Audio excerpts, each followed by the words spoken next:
Hey, what's up, everyone? Oh, sorry, that might be a bit too dark. Well, that's extreme, but to my point is, well, how do you focus and how do you do everything you can in low light? Well, it might be kind of difficult, but what can you do? What are some easy tips without being freaking annoying to focusing in low light?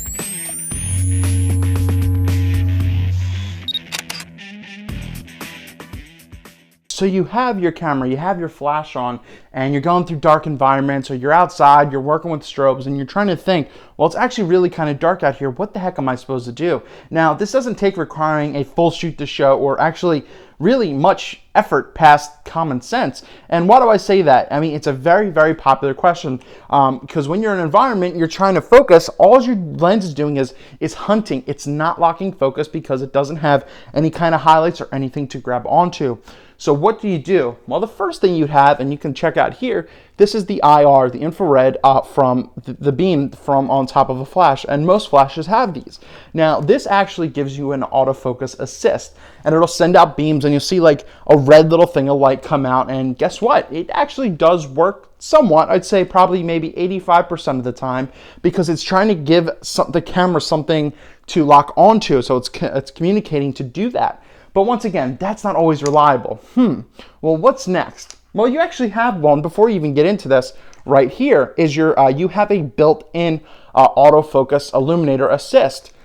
Well, you're like, well, that must be great. Well, two huge problems. One, it's really, really bright, really annoying, and you just see this really, it's just really obnoxious. So that's one reason not to use it. And if you're using a longer lens, like a telephoto lens or something, the beam will actually get blocked out because it's just farther out and it won't be able to travel through. What's the left? Well, simple enough for weddings and everything. You'll get a, on most lenses, you'll have, at least higher end prosumer lenses, you'll have a focus scale up top.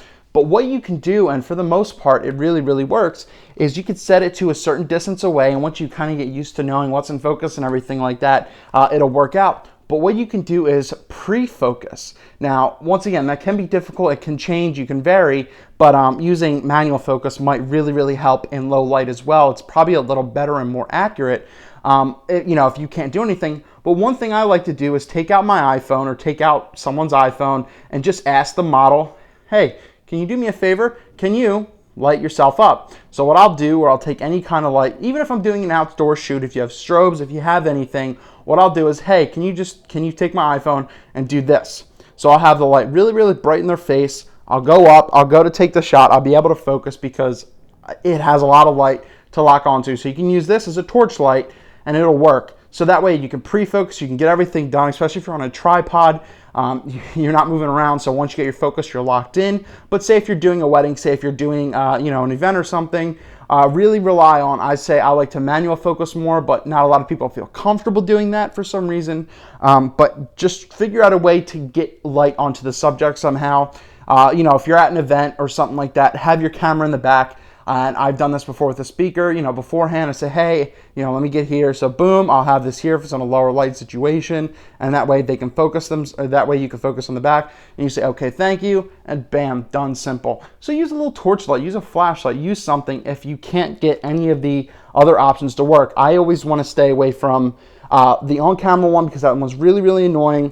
This one can be intimidating because it sends out a red IR beam and you'll see it, but it works. And typically if you're at a wedding, it might not actually matter. But if you're in a chance where you can be locked down, you can get everything, you can set your focus once and forget it by using a torchlight. It's very, very simple. Very easy, low light photography. Don't be intimidated. And remember, you can use higher ISO. Don't be afraid. Eric Rossi, the guy with the eye. Low light, no problem with some light.